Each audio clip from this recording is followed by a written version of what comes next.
नमो भगवते वासुदेवाय। आप सभी का हमारे YouTube चैनल पर हार्दिक स्वागत है। 2023 में गोवर्धन पूजा कब है?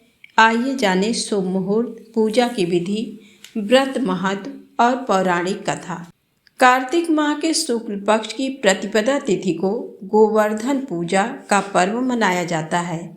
इस दिन घरों में गोवर्धन पर्वत बनाया जाता है और भगवान श्री कृष्ण की प्रतिमा बनाई जाती है।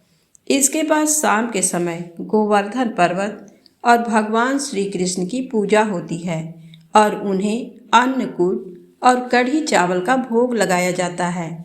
इस बार कार्तिक माह के शुक्ल पक्ष की प्रतिपदा तिथि का प्रारंभ 13 नवंबर दिन सोमवार को दोपहर 2:56 से हो रही है और समापन अगले दिन 14 नवंबर दिन मंगलवार को दोपहर 2:36 पर होगा। हिंदू धर्म में उदया तिथि को विशेष महत्व दिया जाता है।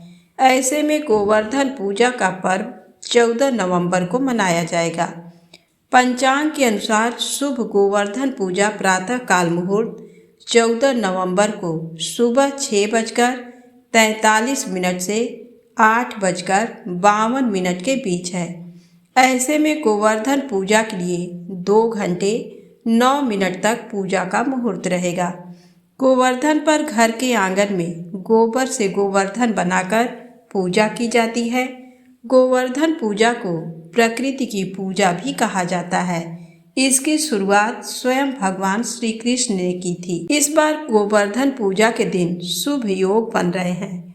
गोवर्धन पूजा पर शोभन योग प्रातः काल से लेकर दोपहर 1:57 तक है। गोवर्धन पूजा के दिन सुबह जल्दी उठकर स्नान आदि करें। फिर शुभ मुहूर्त में गाय के गोबर से गिरिराज गोवर्धन पर्वत की आकृति बनाएं और साथ ही पशुधन यानी गाय बछड़े आदि की आकृति भी बनाएं।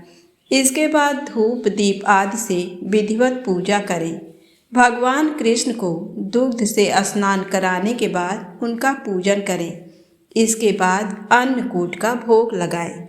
गोवर्धन पूजा प्रकृति को समर्पित पर्व है। माना जाता है कि इस दिन भगवान श्री कृष्ण ने इंद्रदेव का घमंड तोड़ा था और गोवर्धन पर्वत को अपनी कनिष्ठा उंगली पर उठाकर ब्रजवासियों की जान बचाई थी। लोगों को प्रकृति की सेवा और पूजा करने का संदेश दिया था। ये दिन कार्तिक मास की शुक्ल पक्ष की प्रतिपदा का दिन था। तभी से इस दिन गोवर्धन पर्वत की पूजा की जाती है और भगवान को सभी तरह की मौसमी सब्जियों से तैयार अन्नकूट का भोग लगाया जाता है। अब आइए सुने पौराणिक कथा। श्री कृष्ण की जन्म स्थली मथुरा के ब्रज में कृष्ण ने अनेकों लीलाएं की हैं। ये सभी लीलाएं उनके बाल्यकाल की हैं, इसलिए ब्रज को स्वर्ग का हिस्सा माना जाता है। इसे वृंदावन धाम और ब्रज धाम भी कहा जाता है। श्री कृष्ण की तमाम लीलाओं में गोवर्धन पूजा की लीला भी प्रमुख है। कहा जाता है कि एक दिन बाल्यकाल में नटखट कान्हा ग्वाल बालों के साथ खेल कर घर आए तो माँ यशोदा घर में पकवान बना रही थी। कृष्ण ने माँ यशोदा से पूछा कि इतने तरीके के पकवान और व्यंजन किसके लिए तैयार कर रही हो? मुझे भी खाना है। इस पर यशोदा माँ ने बताया कि ये पकवान स्वर्ग के देवता इंद्र के लिए है।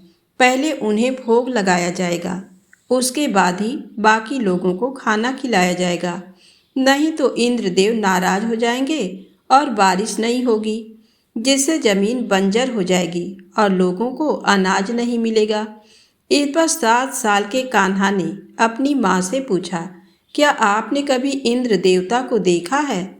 इस पर माँ ने कहा, नहीं, मैंने देखा तो नहीं है, लेकिन उनकी वजह से ही ब्रज में हरियाली है और वहीं वर्षा करते हैं, इसलिए सभी ब्रजवासी अपने अपने घरों में पकवान बना रहे हैं। कान्हा ने कहा, माँ, इस बार आप मेरे भगवान की पूजा करो, जो आपको दिखाई भी देगा और आपसे पकवान भी मांग कर खाएगा। कन्हैया ने अपनी ये बात नंद बाबा और ब्रज के सभी लोगों के सामने रखी, जिस पर सभी ने कहा कि कई वर्षों से हम इंद्र की पूजा करते रहे हैं, इस बार कृष्ण के देवता की पूजा करेंगे, जिससे खुश होकर अधिक वर्षा करें। श्री कृष्ण सभी ब्रजवासियों को लेकर गिरिराज पर्वत के सामने खड़े हो गए। वहां पहुंचकर सभी ने कृष्ण से उनके देवता के बारे में पूछा। तभी कान्हा ने आवाज लगाई और कहा, गोवर्धन नाथ, सभी ब्रजवासी आपको भोग लगाने को पकवान और व्यंजन लाए हैं। तभी गिरिराज पर्वत में से श्री गोवर्धन नाथ जी ने देवता के रूप में सभी को दर्शन दिए और सभी लोगों से पकवान मांगकर खाया। अपने हाथों से गोवर्धन महाराज को भोग लगाकर सभी ब्रजवासी खुश हो गए। लेकिन जब ये बात इंद्रदेव को पता लगी तो वह नाराज हो गए। इंद्र ने कहा कि एक 7 साल के बालक के कहने पर ब्रजवासियों ने मेरी पूजा न करके एक पर्वत की पूजा की। क्रोध में आकर इंद्र ने ब्रज में मूसलाधार बारिश शुरू कर दी, जिससे डरे ब्रजवासी कान्हा के पास गए और कहा कि अब तुम ही हमारी रक्षा करो, हमने तुम्हारे कहने पर इंद्र की पूजा नहीं की। तब कृष्ण ने सबको गोवर्धन पर्वत चलने को कहा। इसके बाद सब लोग गोवर्धन पर्वत पहुँचे, जहाँ भयभीत ब्रजवासियों को देख श्री कृष्ण ने गोवर्धन पर्वत को अपनी तर्जनी उंगली पर उठा लिया और संपूर्ण गोकुल वासियों को इंद्र के प्रकोप से बचा लिया। गुस्साए इंद्र ने ब्रज में 7 दिन और 7 रात मूसलाधार बारिश की। जब इंद्र के पास जल समाप्त हो गया तो उन्होंने सोचा कि अब तक तो ब्रज खत्म हो गया होगा। ये देखने के लिए जब इंद्र ब्रज भूमि पर आए तो देखा यहाँ तो धूल मिट्टी उड़ रही है।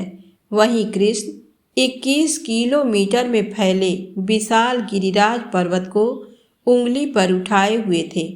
इस नज़ारे को देख इंद्र श्री कृष्ण के पैरों में गिर गए। उन्हें मनाने के लिए कृष्ण को ऐरावत हाथी व अन्य कई वस्तुएं भेंट की, लेकिन कृष्ण नहीं माने। फिर इंद्र ने नारद जी की सलाह पर सुरभि गाय भेंट की और क्षमा मांगी। गोवर्धन पर्वत उठाने के बाद जब कृष्ण से ब्रजवासियों ने पूछा कि इतना विशाल और भारी गिरिराज पर्वत तुमने कैसे उठा लिया, तो कान्हा ने मुस्कुराकर जवाब दिया, कछ माखन को बल बढ़्यो, कछ गोपन करी सहाय, राधा जी की कृपा से गिरिवर लिया उठाए। इसी कारण द्वापर युग से लेकर आज तक गोवर्धन पूजा की ये परंपरा चलती आ रही है। खास तौर पर ब्रिज में इसे विशेष तौर पर मनाया जाता है। तो प्रेम से बोलें, गोवर्धन भगवान की जय हो।